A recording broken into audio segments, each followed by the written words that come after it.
අද දේශනාවෙන් අපි සාකච්ඡා කරන්න බලාපොරොත්තු වන්නේ සිතේ ඇතිවන සියුම්ම අතිශය සියුම්ම ක්‍රියාවලියක් පිළිබඳව. අප දකින ලෝකය, අසන ලෝකය ඇත්තරම පවතින්නක්ද නැත්නම් අපේම මනස විසින් මවා පෙන්වන නිර්මාණය කරන මායාවක්ද? මේ සඳහා මම නිතරම ඔබට කියන ඔබ විසින් උඩු යටි කුරු කර බලා ඇති මදුපිණ්ඩික සූත්‍රයේම උදාහරණයක් ලෙස ගම්මු.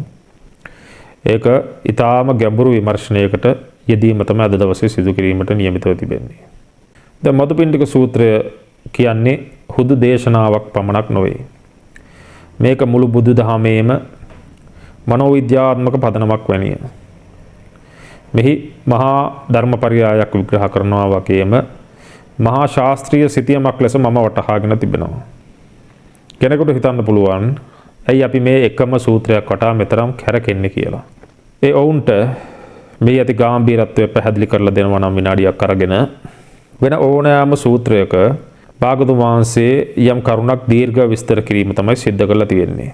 නමුත් මදුපිණ්ඩික සූත්‍රයේහි භාගතුන් වහන්සේ ඊටාම කෙටි සහ গুপ্ত ප්‍රකාශයක් කිරීමක් කරලා තිබෙනවා.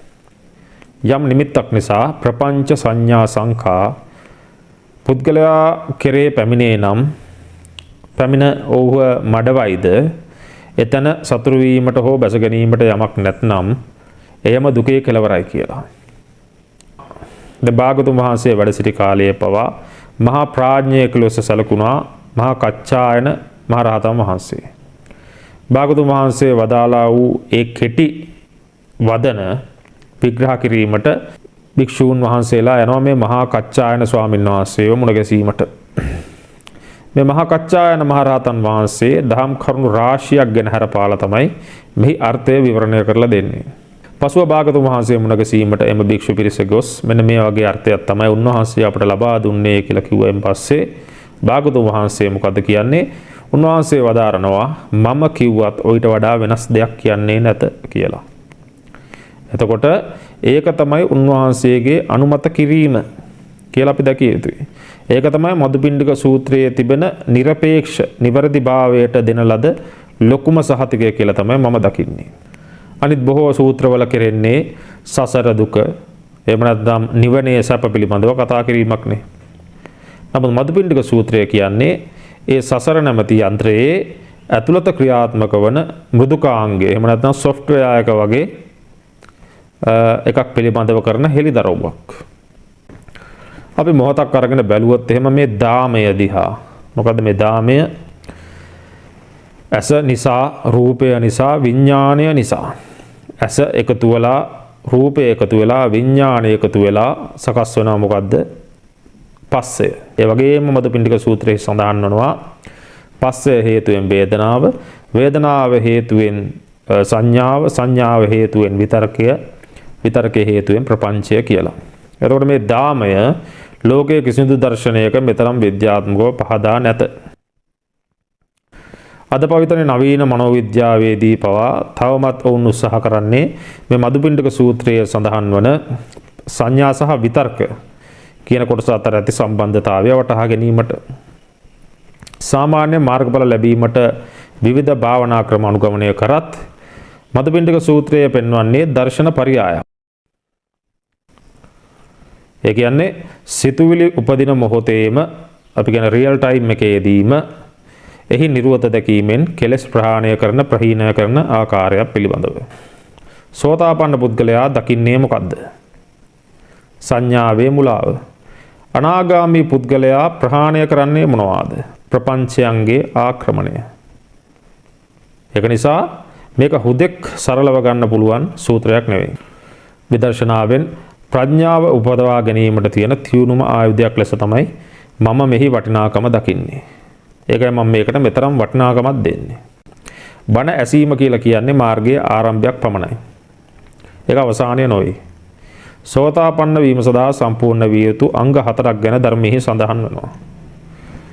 සප්පුරිස සංසේවණය, සද්ධම්ම ශ්‍රවණය, යෝනිසෝ මනසිකාරය සහ ධම්මානුධම්ම පටිපදාව කියලා. සප්පුරුෂ සංසේවණය කියලා කියන්නේ කල්යාණ මිත්‍රයෙක් ආශ්‍රය කරන්න ඕන. ධම්ම ශ්‍රවණය කියන්නේ ධර්මයේ ශ්‍රවණය කරන්න ඕන. නුවණින් විමසන්න ඕන යෝනිසෝ මනසිකාරය. ප්‍රතිපත්තියේ පිහිටන්න ඕන ධම්මානුධම්ම පටිපදාව. දැන් මේ කල්යාණ මිත්‍රයා කියලා සඳහන් කරන දේ ගැන ගැඹුරින් පොඩ්ඩක් කල්පනා කරලා බලුවොත් එහෙම බොහෝ අය හිතන්නේ කල්යාණ මිත්‍රයෙක් කියන්නේ අපේ දුකේදී අප ළඟින් ඉන්න අපිට උදව් කරන අපේ හිත රිදවන්නේ නැති හොඳ යාළුවෙක් වගේ පුද්ගලයෙක් කියලා. නමුත් ධර්මයේ හැටියට සබෑ කල්යාණ මිත්‍රයා කියන්නේ ඔබේ ඊගෝ එක මමත්වයට අභියෝග කරන පුද්ගලයාට. ඔබ දන්නවා අපේ ඇසට අපේම ඇස කවදාවත් දැකීමට නොහැකි. අපේ මූණේ කුණු පැල්ලම් තිබුණත් කණ්ණාඩියක් නැතුව අපිට ඒක දර්ශන වන්නේ නැත. අන්න ඒ වගේ තමයි අපේ හිත ඇතුලේ ක්‍රියාත්මක වන මේ සංඥාවේ මුලාව මේ ප්‍රපංචයේ රැවටීම තනිවම දකින්නට අපිට හරිම අමාරුයි. නොහැකි කියලා නෙවෙයි කියන්නේ. නමුත් පුද්ගලයා බොහෝ පුද්ගලයින්ට ඒ අමාරුයි. අපේ හිත හැම වෙලාවෙම හදන්නේ අපිව සාධාරණීකරණය කිරීමට. කොයි වෙලෙත් අපි හිතන්නේ මම හරි. මම නිවැරදි. ඒ කියන්නේ ස්වයං තෘප්තියක් ලබා ගැනීම තමයි සිද්ධ කරන්නේ බොහෝ වෙලාවට. අන්න ඒ වෙලාවට කණ්ණාඩියක් වගේ ඔබ ළඟින්ම ඉඳගෙන නෑ ඔබට වැරදිලා. ඔබ රැවටිලා ඉන්නේ වගේ යමෙක් කියනවා නම් මුහුණටම ඇත්ත කියන පුද්ගලෙක් සිටිනවා නම් අන්න ඔහු තමයි කල්යාණ මිත්‍රයා කියලා භාගතුන් වහන්සේ පෙන්වා දෙන්නේ. ඔහු හරියට ශල්‍ය වෛද්‍යවරයෙක් වගේ කියලා උපමාවක් ගෙනත් පෙන්වන්න පුළුවන්. සත්කමක් කරනකොට රිදෙන්න පුළුවන්. අපේ මාන්නයට පහර වදින්නත් පුළුවන්. නමුත් ඒ ශල්‍ය වෛද්‍යවරයා එක කරන්නේ ඔබගේ සක්කාය දිට්ඨිය නැමැති පිළිකාවෙන් ඔබව බේරා ගැනීම සඳහා. භාගතුන් වහන්සේ ආනන්ද හාමුදුරන්ට කියනවා ආනන්ද කල්යාණ මිත්‍රයන් කියන්නේ මේ ශාසනයේ භාගයක් නෙවෙයි මුළු ශාසනයම රඳා පවතින්නේ ඔවුන් මතයි කියලා. ඒ නිසා මතක තබා ගන්න ඕන ඔබව සනසන කෙනා නෙවෙයි ඔබව සංසාර නින්දෙන් අවදි කරන කෙනා තමයි සැබෑ කල්යාණ මිත්‍රයා වන්නේ. ඒ උතුම් කාර්යය අද අපට ඉටු කරන්නේ මේ ශ්‍රී සද්ධර්මය පමණයි. හොඳම කල්යාණ මිත්‍රයා හැටියට භාගතුන් වහන්සේ පමණයි ඇත්තේ.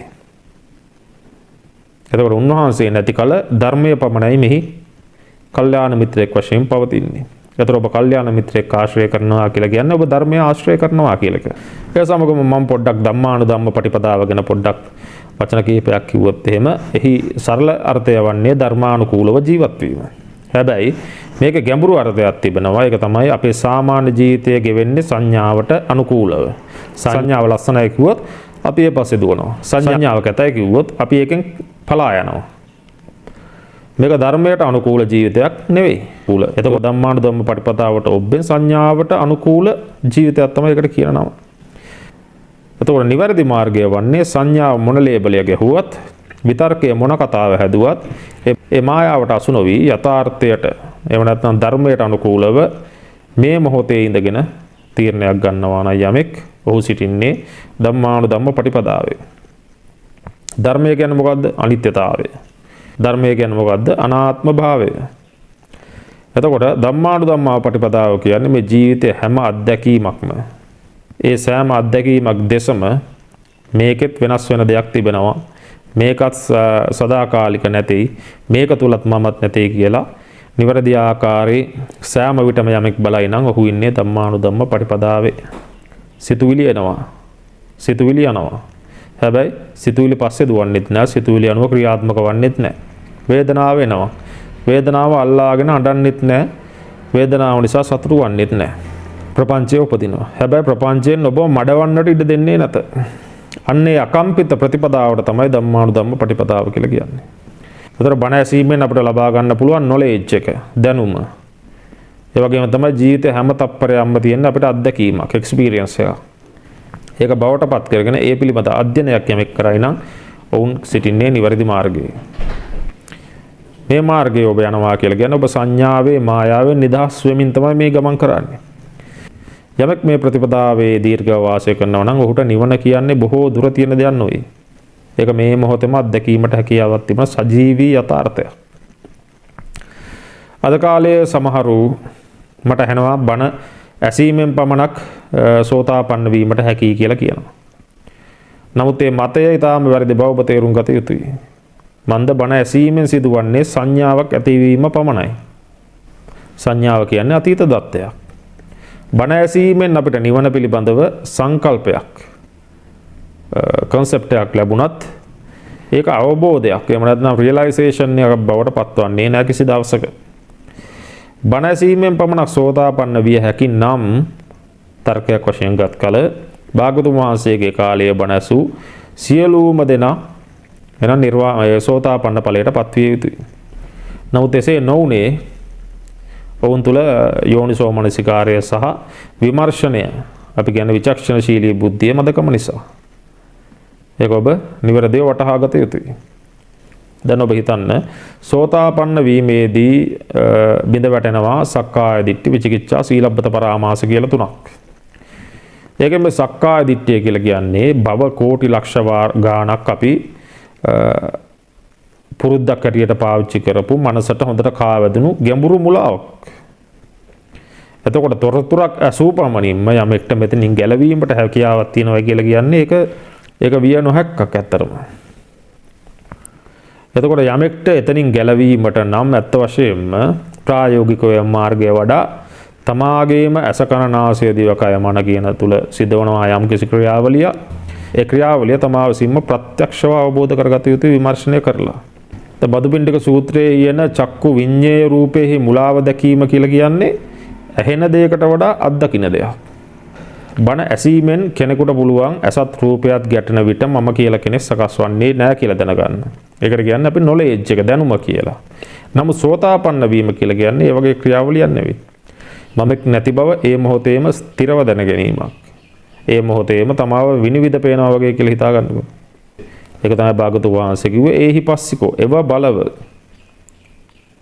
එතකොට බණ ඇසීමෙන් පස්සේ ධර්මය තමාගේ ජීවිතය තුළට පරීක්ෂා කර බැලිය යුතුයි පුද්ගලයා විසින්, යෝගාවචරයා විසින්. අන්න එතකොට පමණයි මේ පුද්ගලයා මාර්ගඵලලාභියෙක් බවට පත්වීම සිදුවන්නේ. උදාහරණයක් වශයෙන් ගත්තොත් එහෙම අපි හැමෝම බණ අහනවා. හැබැයි බණ ඇසීම ගැන ගැඹුරින් කල්පනා කරලා බැලුවොත් එහෙම ඒක හරියට අර සිතියමක් දිහා බලාගෙන ඉන්නා වගේ වැඩක්. මැප් එකක් දිහා බලාගෙන ඉන්නා වගේ වැඩක්. අපි දන්නවා සිතියම දිහා කොච්චර කාලයක් බලාගෙන සිටියත් කෙනෙක්ට තමාගේ ගමනාන්තයට ළඟා වීමට නොහැකියි. ඒ ගමන සම්පූර්ණ කරන්නට නම් අපිට ඒ සිතියමට අනුව පියවරෙන් පියවර ඉදිරියට ගමන් කරන්නම වෙනවා. අනේ ප්‍රායෝගික ගමන තමයි මම අද ඔබට මේ ඉදිරිපත් කිරීමට උත්සාහ කරන සංඥාව විතරකය සහ ප්‍රපංචය කියන ක්‍රියාවලිය පැහැදිලි කර ගැනීමට ගන්නා උත්සාහය තිබෙන්නේ. සරලවම කිව්වොත් එහෙම බණ ඇසීම කියන්නේ නිර්වාණයේ දොර අසලට පැමිණීම වගේ වැඩක්. නමුත් සෝතාපන්න වීම කියලා කියන්නේ එතනින් එහාට ගිහින් තමන්ගේම ප්‍රඥාවෙන් විමර්ශනයක් කරලා ඒ දොර ඇරලා සත්‍ය ප්‍රත්‍යක්ෂ කිරීම වගේ වැඩක්. එතකොට ඒ අනුව තමයි මම කියන්නේ මේ මාර්ගයේදී මඟ පෙන්වීම මතින් හොඳම සූත්‍රයක් හැටියට මදුපිණ්ඩික සූත්‍රය. එතකොට ආනන්ද මහ රහතන් වහන්සේ මේ ගැන හොඳ ලස්සන උපමාවක් කියනවා. මොකද්ද? බඩගින්නේ ඉන්න කෙනෙකුට මිහිරි මී පිටක් ලැබුණොත් ඔහු ඒක කොයි පැත්තෙන් රස කරලා බැලුවත් ඔහුට දැනෙන්නේ එකම මී පැණි රස නේද කියලා. මේ සූත්‍රයත් අන්න ඒ වගේ. ඒකයි මේකට මදුපිණ්ඩික කියලා නම දාලා තියෙන්නේ. ඒ කියන්නේ ඔබ මේ සූත්‍රය කවර තැනකින් අරගෙන විභජ්‍ය බෙදා වෙන් කර බලන්න උත්සාහ කරත් ඔබට ඒකායන සත්‍යම තමයි හමු වෙන්නේ. ඒකායන විමුක්ති රසයම තමයි ඔබට හමු වන්නේ. යම් කෙනෙක් මේ මදුපිණ්ඩික සූත්‍රය නිවැරදිව වටහා ගත්තොත් ඔහුට තවදුරටත් අර පොත් දහස් ගාණක් 84000ක් වූ ධර්මස්කන්ධය කිසිම දෙයක් අවශ්‍ය කරන්නේ නැහැ. මොකද තමන්ගේම සිත තුළ ලෝකය නිර්මාණය වන හැටිත් ඒ විනාශ වන හැටිත් තමයි මේ මදුපිණ්ඩික සූත්‍රය පෙන්වා දෙන්නේ. ඒ අනුව ඔහුට ඒක පුද්ගලයාට ඒක සියසින්ම දැකීමට හැකියාවක් ලැබෙනවා. ඇත්තට මේ සංසාරය කියන ගැටය ලියා දැමීමට හොඳම ක්‍රමයක් තමයි හොඳම සහ බොහෝ සාර්ථක ක්‍රමයේ හැටියට තමයි මම මේක නම් කරන්නේ. එතකොට මේ ධර්මයේ පෙන්වා දෙනවා මේ මදුපිණ්ඩික සූත්‍රයේදී සංඥාව විතර්කය සහ ප්‍රපංචය කියන ගැඹුරු මූලධර්ම තුන ඔස්සේ ඒවා පිරිසිඳ දැකීමෙන් සෝතාපන්න සකෘදාගාමී සහ අනාගාමී කියන තත්වයන්ට පුද්ගලයා පත්වන ආකාරය. අනාගාමී ඵලයේ තිබෙන මාන උද්දච්ච අවිද්‍යාව කියන තුන අවසන් කරොත් යමෙක් ඔහු ආර්ය තත්වයට පත් වෙනවා කියලා. මම මුලින්ම සූත්‍රය පොඩ්ඩක් පැහැදිලි කරන්නම්. අපි ඇස විතරක් උදාහරණයක් අරගෙන පැහැදිලි කරගමු. චක්කුංච පටිච්ච රූපේච උප්පජ්ජති චක්කු විඥානං තින්නම් සංගති පස්සෝ. පස්සපච්චයා වේදනා යං වේදේති තං සංජානාති යං සංජානාති තං විතක්කේති යං විතක්කේති තං පපංචේති යං පපංචේති තතෝ නිදානම් පුරිසං පపංච සංඥා සංකා සමුදාචරಂತಿ අතීත අනාගත පච්චුප්පන්නේසු චක්කු විඤ්ඤේසු රූපේසු. එතකොට මේ ගවේෂණයේ පළමුවම ලේබල් එක හැටියට පළමු පියවර හැටියට ක්‍රියාත්මක වීම තමයි ඒ කියන්නේ පුද්ගලයාගේ සම්බන්ධ වීමෙන් පසුව ඒ කොටසට කියනවා සංඥාව කියලා. එතකොට මේ සංඥාව කියලා කියන්නේ වර්තමාන මොහොතේ සිදුවන දෙයක් නෙවෙයි. ඒක හරියට අතීතය වර්තමානය මත ප්‍රක්ෂේපණය එහෙම නැත්නම් ප්‍රොජෙක්ෂන් එකක් ප්‍රොජෙක්ට් කිරීමක් වගේ ක්‍රියාවලියක්. ඒත් සමගම කියන්න ඕන මේ සංඥාව ක්‍රියාත්මක වන්නේ හුදකලාව නොවේ. එතකොට ඒ සඳහා අවශ්‍ය කරන අමුද්‍රව්‍ය මූලිකවම සපයන්නේ අපගේ පෙර පුරුදු සමග ආපු පුරුද්ද එහෙම නැත්නම් අනූසය කෙලස් කියලා අපි කියනවා. ඇසට රූපයක් ගැටුණු සැනින් මනස ශනිකව 10000 වාරයක් තමාගේ මතක ගබඩාවට පීරා බලනවා. බලලා ඉවර වෙලා මීට කලින් මේ වගේ දෙයක් දැකලා තියෙනවද නැද්ද කියලා විමර්ශනය පටන් ගන්නවා ප්‍රශ්න කිරීම පටන් ගන්නවා. එතකොට මේ සංඥාව හරියට අච්චුවක් වගේ කියලා සඳහන් වෙනවා. බාහිරින් එන අමුදත්තයන් මේ අච්චුවට දැමූ සැනින්ම රූපයට ලැබෙන්නේ ඒ අච්චුවේ හැඩය. උදාහරණයක් වශයෙන් ගත්තොත් එහෙම අතීතයේ ඔබ යම් ලස්සන අච්චුවක් සාදාගෙන තිබුණා නම් අද යමක් ඔබ දකිනකොට ඒ අච්චුවට වටලා ඒ අච්චුව හරහා එහෙට අර්ථකථනයක් දෙනවා මේක ලස්සන දෙයක් කියලා. ඒ වගේම ධර්මයේ සඳහන් වෙනවා සංඥාවෙන් අපව ලක් කරන මුලාවන් තුනක් පිළිබඳව. නිත්‍ය සංඥාව, සමුදාය සංඥාව, සුභ සංඥාව. එතකොට නිත්‍ය සංඥා උදාහරණයක් වශයෙන් ගත්තොත් එහෙම ඇත්තටම යථාර්ථය කියලා කියන්නේ මොකද්ද? වේගයෙන් වෙනස් වෙන ශක්තිය ප්‍රවාහයක් නේ. නමුත් නිත්‍ය සංඥා මොකද්ද කරන්නේ? ඒක අපට පෙන්වනවා මේක එකම රූපයක්. තප්පරයකට කෝටි වාරයක් වෙනස් වෙන එකම රූපයක්. නිත්‍ය සංඥාව විසින් මොකද්ද කරන්නේ? ස්ථිර වස්තුවක් ලෙස මෙන්න මේකට මුද්‍රාව තබනවා. ඒ තැබීම නිසා අපිව රැවටීමට ලක් වෙනවා. ඊළඟ එක හැටියට සමුදාය සංඥාව. එතකොට මේ සමුදාය සංඥාව කරන්නේ මේ කොටස් සියල්ල මේකට එකතු කරලා මේක මලක්, මේක මිනිහෙක් වශයෙන් තනි ඒකකයක් ලෙස අපට මවා පෙන්වා දෙනවා. එතකොට ඒතන මුලාවේ තව ගැඹුරකට අපි යහු වීම තමයි සිද්ධ වෙන්නේ. ඊළඟට එන එක තමයි සුභ සංඥාව. මෙතනදී සිද්ධ වෙන්නේ රූපයේ සබෑ ස්වභාවය තියෙනවා. ඒකට වඩා අපේ සිත තුළ තියෙනවා නම් යම්කිසි රාගයක් හෝ ද්වේෂයක් අනුසය මත පදනම් වෙලා ඒකට අනුව ඒකට දෙනවා වර්ණයක්, වැලියු එකක් දෙනවා. ඒ වැලියු එක නිසා තව දුරටත් අපි මුලාවට අහු වීම තමයි සිද්ධ වෙන්නේ. මෙන්න මේ මොහොතේ තමයි සංසාර ගැටයට අපි අහු වීම සිද්ධ වෙන්නේ. සංසාර ගැටේ ආරම්භය හැටියට තමයි භාගතුන් වහන්සේ පෙන්වා දෙන්නේ. දැන් ඒ වගේම මතක් කර ගන්න ඕනේ මේ සංඥාව විසින් ලබා දෙන ලේබල් එක ඒක තව දුරටත් නමක් නෙවෙයි. ඒ නම සමගම අපේ විඥාණය තදින් නැලී සිටින මහා පරියායක්. ඒ කියන්නේ උදාහරණයක් වශයෙන් අපි යම් රූපයකට සතුරා කියලා ලේබල් එකක් ගහුවා කියලා හිතමුකෝ. ඒතර සංඥා ලේබලය වැදුන ගමන් වැදුනට පස්සේ අපට පේන්නේ රූපේ යථාර්ථය නෙවෙයි අර ලේබලයේ වටිනාකම. ලේබලයේ වැලියු එක. අපි හිතමු කලුවර වෙලාවක වැටලා තියෙනවා ලණුවක්. මේ ලණුව දැක්ක ගමන් සර්පයා කියන ලේබලේ අපි ටක් ගාලා අලවනවා. එතකොට ඊළඟ වතාවේදී සංඥාවක් දකිනකොටම ලණුව දැක්ක ගමන්ම සර්පයා කියන ලේබලය මතකයෙන් ගෙන එනවා. ඒ අනුව කලබල වීම, එතනින් ඉවත් වීම යන ආදී ක්‍රියාවලියන් ස්වාභාවිකවම වගේ සිද්ධ වෙනවා. ඒක තමයි මම අර ගියවර දේශනාවකදී සඳහන් කරේ සංඛාරා සස්සතා නත්ති කියලා. සදාකාලික වූ සංඛාරයක් නැත, සදාකාලික වූ සකස් වීමක් නැත. අතන මෙතනදිත් ඒ කරන්නේ මේ මුලාව සකස් කිරීම තමයි. මේ මුලාවෙහි යථාර්ථයක් නැහැ. ඒක යථාර්ථයක් බවට මුලාවපත් කර ගැනීමක් තමයි පුද්ගලයා විසින් පුද්ගල අතපෙවීම සමග සිදු කරගෙන තියෙන්නේ. පෙරදි ලණුවක් දැක්කා, සර්පයා කියලා සටහන් කරගත්තා. දෙවනි වර ලණුවක් දකිද්දී ඒ කියන්නේ උත්සාහයෙන් තොරවම සර්පයා පෙනෙන්න ගන්නවා අනූසය කෙලස් මත. අතන මෙහි නිර්වත් භාවය දැකීමට නම් ඇත්තටම අපිට ආලෝකයක් දල්වා බැලිය යුතුයි මේ සර්පයාද මේ ලණුවක්ද කියලා.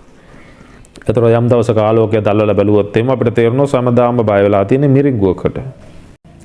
එතකොට මේ සංඥාව කියන චිත්‍ර ශිල්පියා විසින් ඇඳලා අවසන් කරපු ඒ බොරු චිත්‍රයට පණ දෙන්නට පටන් ගන්න ක්‍රියාවලියට තමයි ඊළඟට අපි යන පියවර විතර්කය කියලා කියන්නේ. අතන විතර්කයේ ක්‍රියාවලිය තමයි සිත අරමුණක් වෙත යොමු කිරීම. අතන පෘථග්ජන සිතකදී මේක ක්‍රියාත්මක වෙන්නේ අබිනිවේෂ කියලා.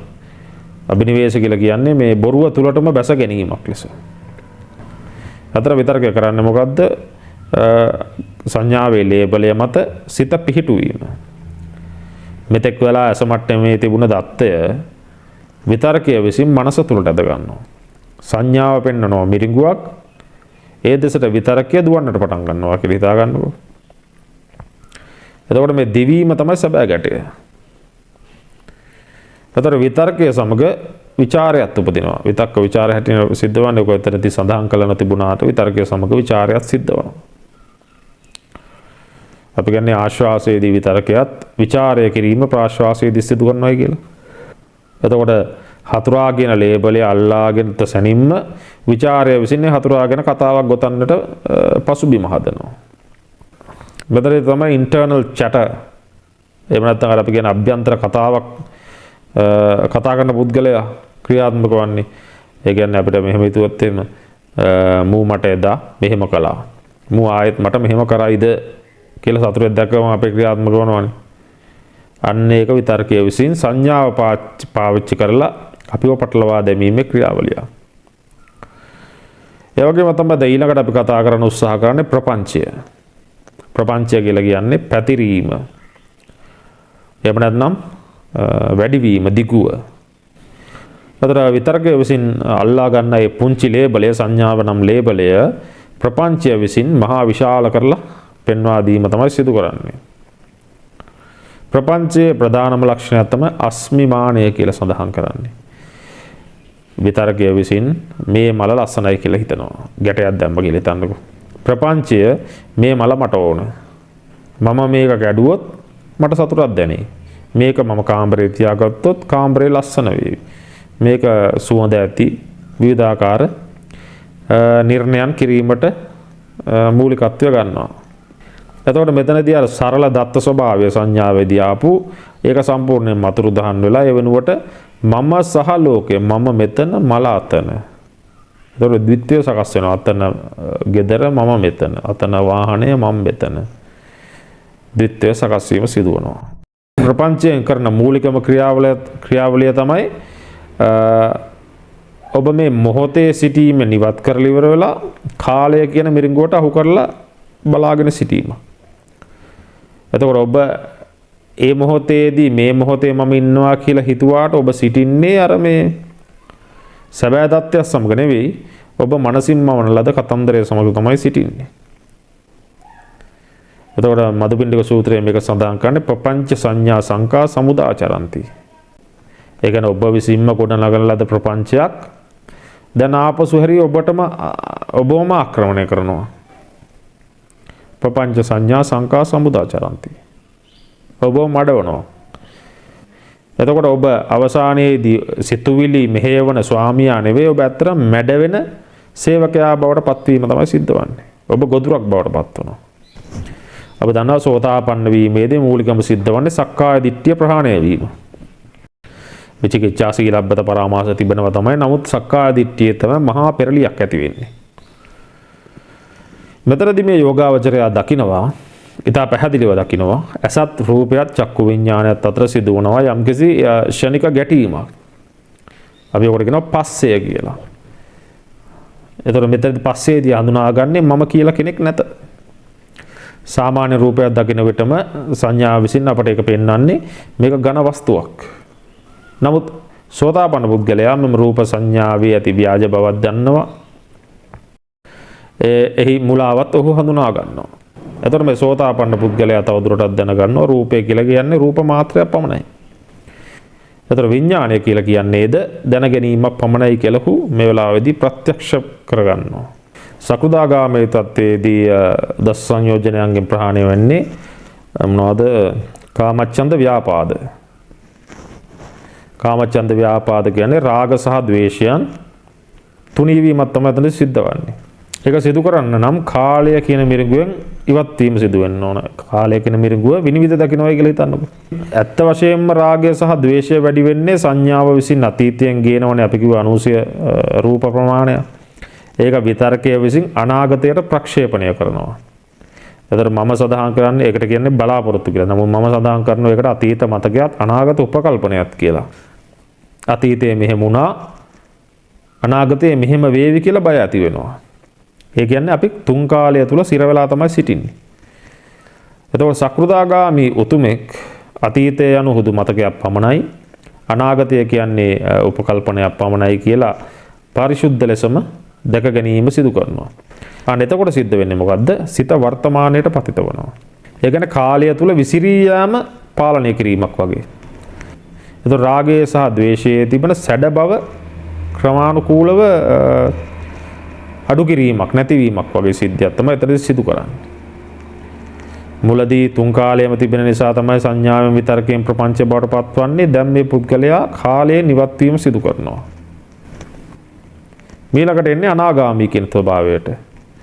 එතන අනාගාමී තත්වයේදී කාම රූප රාග ප්‍රහාණය වෙනවා. ඒ වගේම තමයි අපි කිව්වේ කාමච්ඡන්ද ව්‍යාපාද කියලා තියෙන එක. ඒ දෙක සම්පූර්ණයෙන්ම අවසන් වීමද සිදු වෙනවා.